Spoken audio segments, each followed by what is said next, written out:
Hi, how are you? Well, I'm doing Delta 2 now, and I probably studied this 12 years ago, what I'm gonna tell you now in this video. So if you're studying English as your major in university, you need to watch this.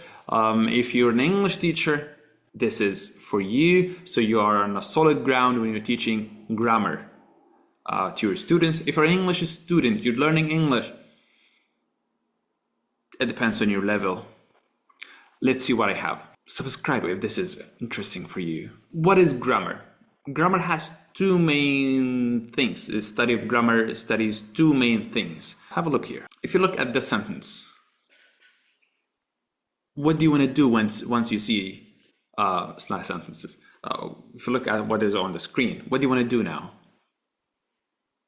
Maybe you want to put the words in order so you have a complete sentence with a meaning. Okay, please try to do so. Do you want to add some more words? Maybe you want to change some or add some letters to verbs or so. Maybe you want to add some modal verbs. Yes. Let's stop here. If you study, grammar has two parts: morphology, the study of morphology, and the study of syntax. So science, or let's say morphology and syntax. These are the two parts of grammar. If you study the word itself, you're studying morphology. If you study the sentence, you study syntax. Let's focus on morphology for now. For example, if you study the word marry, okay, marry, this is a verb. It can be transitive, it can be intransitive, and so on. Now you're studying the word itself. This is morphology. Morphology is the study of the smallest unit that has a meaning. Another example, if you're studying the word unbreakable, the word unbreakable has three morphemes, and the morpheme is the smallest unit. Morphology is the science of studying these units. So un is a morpheme. You're studying this alone. This is a standalone part of the word that can give a meaning. So the meaning is negative. Break, this is the root of the word, and able is another morpheme. It's suffixes and prefixes. So suffixes is able, prefixes, affixes, all of it with the root. So that now we're studying the word unbreakable. We're studying the three morphemes in there. So that's the study of morphology. Leave this alone. Let's or put it aside. Now we study the word house, but in relation to the word is or verb to be.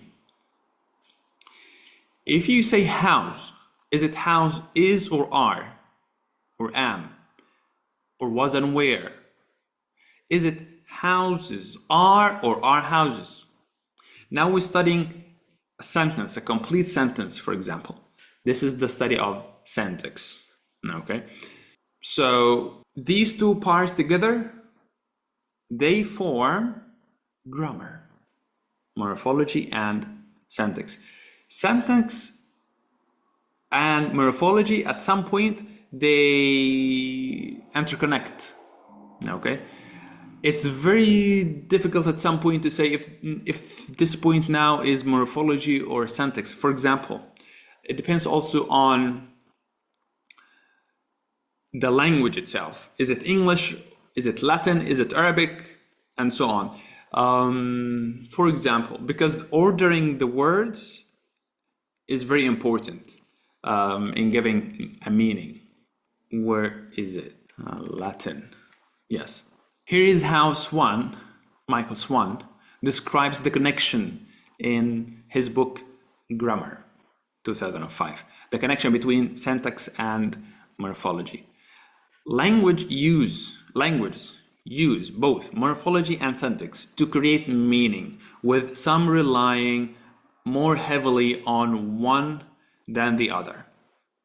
The line between morphology and syntax isn't isn't like clean cut and can vary across language. For example, in a highly inflected language like Latin, word order is relatively free because the relationships between words are largely indicated by their morphology. But in a language like English, with less inflection, word order plays a more crucial role in conveying meaning. Let's have a look at this example. What he wants to say is, if in Arabic, if you said قتل أحمد علي, if you translate this to English, it could be Ali killed Ahmed or Ahmed killed Ali. So if you study the syntax of this word, of this sentence, قتل أحمد علي, you don't know who killed the other until you pay attention to the morphology, the study of the word itself. Because if you said قتل أحمد عليا, that means Ahmed is the killer, Ali is the victim. Maybe not, but it depends. Whatever. So Ahmed is the doer, Ali is the doee. But if you get to the same order of words and you said قتل أحمدا علي, so Ahmed now is the doee, Ali is the doer. So now the word order is the same, but the morphology had a play here. Some languages, it doesn't matter the word order because the morphology plays it all, or more than the syntax. Sometimes syntax is important because in English, if you said Ahmed killed Ali, now Ahmed is the killer. If you said Ali killed Ahmed, now Ali is the killer. This is what I got so far. I'm doing task 6 in Delta Module 2. I actually had a live video studying this for an hour maybe or more. I'll leave the video here or there. If you have any questions, let me know. I'll continue studying, let you know more about what I'm learning nowadays. And I'll see you in another video. Don't forget to subscribe, share this with your friends.